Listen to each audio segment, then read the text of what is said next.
Ailoor college of applied സയൻസസിലെ internship certificate വിതരണം നടത്തി. വിദ്യാർത്ഥികൾ ലഹരി വിരുദ്ധ പ്രതിജ്ഞയും എടുത്തു. Nenmara police circle inspector KP. Aneesh ഉദ്ഘാടനം നിർവഹിച്ചു. ഇങ്ങനെ പൂർത്തീകരിച്ച നിങ്ങളെ ഞാൻ ഈ അവസരത്തിൽ അഭിനന്ദിക്കുകയാണ്.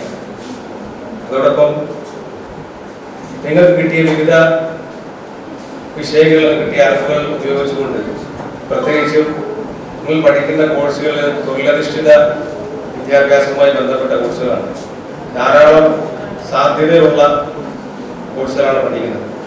ഈ പഠിച്ച് നിങ്ങൾ ഇവിടെ ഇറങ്ങിയതിനു ശേഷം കൂടുതൽ വിജയ സാധ്യതയുള്ള, തൊഴിൽ സാധ്യതയുള്ള, നല്ല ആകർഷകമായ ശമ്പളമുള്ള ജോലികളിലേക്ക് നിങ്ങൾ എത്തിപ്പെടാൻ നിങ്ങളുടെ പരിശ്രമം ഇനിയും ഉണ്ടായിരിക്കണം.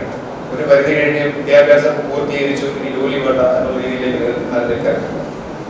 നിങ്ങൾ ഇന്റേൺഷിപ്പ് പൂർത്തീകരിച്ചാൽ നിങ്ങൾ ഇത് കഴിഞ്ഞ് വെറുതെ ഇരുന്ന് കഴിഞ്ഞാൽ നിങ്ങളുടെ ശേഷി, വിഭവശേഷി എല്ലാം നഷ്ടപ്പെടും. കാര്യം യുവാക്കളിലൂടെയാണ് നമ്മുടെ രാജ്യത്തിന്റെ ഏറ്റവും വലിയ വിഭവശേഷി വർദ്ധിക്കേണ്ടത്. നിങ്ങൾ ഉൾപ്പെടുന്ന തലമുറയാണ് യുവാക്കൾ എന്ന് പറയുന്നത്. നിങ്ങളാണ് ഈ രാജ്യത്തിന്റെ സമ്പത്തും നമ്മുടെ മൊത്തത്തിലുള്ള ഡെവലപ്മെന്റ്സും എല്ലാം നിങ്ങളിലൂടെയാണ് ഉണ്ടാകേണ്ടത്. നിങ്ങൾ ഓരോ ആൾക്കാരും നിങ്ങളുടെ പരിശ്രമത്തിന്റെ ഭാഗമായി രാജ്യത്തിന്റെ മുതൽക്കൂട്ടായി നിങ്ങൾ ഓരോരുത്തർക്കും മാറാൻ കഴിയണം.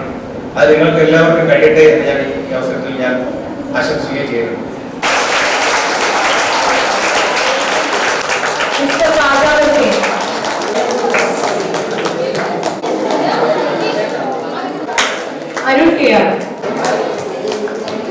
Librarian S Leena, computer science വിഭാഗം മേധാവി എം ഷൈന, കൊമേഴ്സ് വിഭാഗം മേധാവി എസ് ശ്രുതി എന്നിവർ സംസാരിച്ചു.